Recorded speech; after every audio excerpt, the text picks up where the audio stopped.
Always stay on the weak side of your client. Kung ang body ng client mo ay right, stay on the right side. Kung left po, tungan ka, left side. Nakuha ko ba? That's number one. Always on the weak side, always stay on the weak side of your client. Okay? Starting position po, for example, ang client mo, ang weak side niya ay ganyan, right, sa right side po ako. Di ba tagatin, always on the weak side. Paano ko ang starting position? Hindi ako masyadong malapit sa head part, hindi ako masyadong malapit sa foot part. So, dito po, bigit na. Okay, so paano gitna? Pansin po rin, no?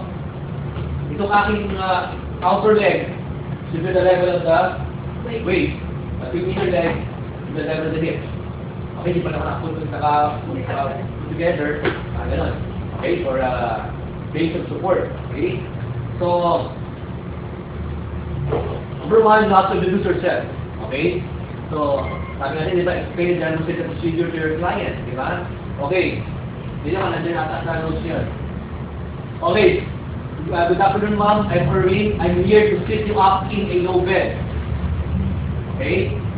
So, ma'am, can you please rub your weak hand by your strong hand and put it above your tummy? Ano ba? Yes. Okay, di ba? Yun. Okay? Then, you will kneel. Dito po, hindi siya dito. Kasi napulong kanya weight. Okay? You grab the scapula. Okay, on the count of three, I will pick you up. 1, 2, 3. Okay, make sure po that you sit on your heel for proper body mechanics. Nakuha mo ba? You sit on your heel for proper body mechanics. Okay. Ma'am, do you feel dizzy?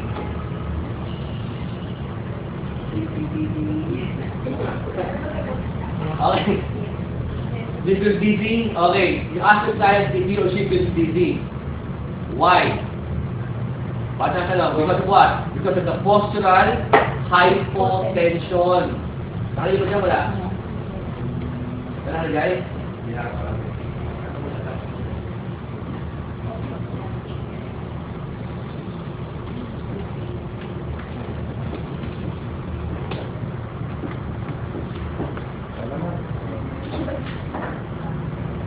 Okay, ano pong postural hypotension? Okay, ang postural hypotension po is the inability of your cardiovascular system to adjust in upright position.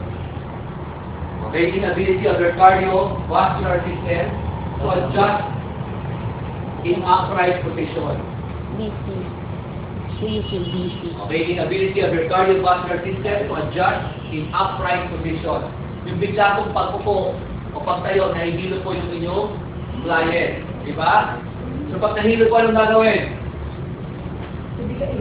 O higa ulit, and then you'll do what? Okay, do the ankle pumping. Paano ang ankle pumping? Gagawin pa. Gagawin pa. Dito, no? Dito. It's ankle pumping. Okay? Para mag-circulate yung blood pabalik. Or, you can place pillow while you make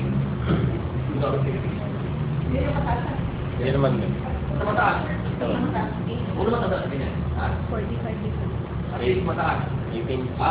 So, basta naka-elevate yung head, yung mas mataas dapat ng konti sa kanyang head part. Okay? So, ito yung gagawin sa blood bank na nahilo yung pasyente, magduduloy sa dugo. Kapag bigantay, nahilo. So, lalagyan ng punan para isa-elevate yung foot part. Or you can do sa ankle pumping. Pag nahilo. Okay? Okay, so the scapula. Ano na count of you? Sit up. Yung 1, 2, 3. Take note to.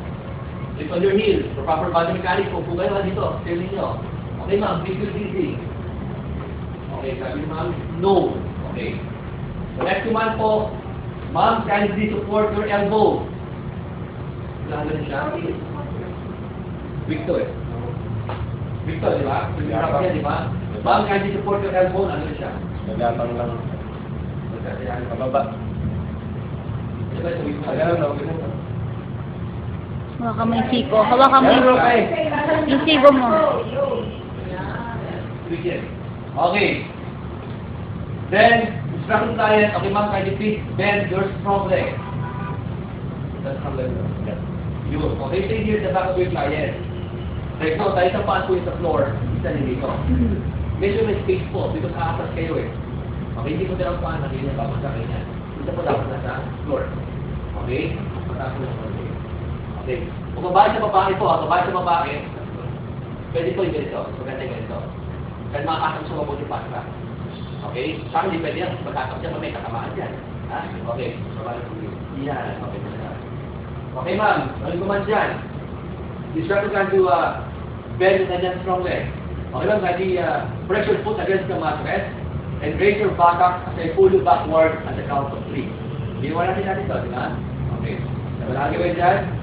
1, 2, 3, press. Okay, ang technique po dito is, ganito. Ang technique po dito is, wait po na sa mag-press. Pag-press niya, at aangatin yung back sa kanyang atake. Huwag nung aangatin, nag-press pa lang, mabigat yan. Press, and then pagpaangat, saka, saka. Okay? 1, 2, 3. Yun. 1, 2, 3. Okay. Then you place a pillow dito sa likod. Okay? Lalagay ko ng pillow dyan sa likod. Okay? Ito po yung sit, line up, pillow bed. Nakuha ko ba? Una pa lang yan. Sabi yan. Okay.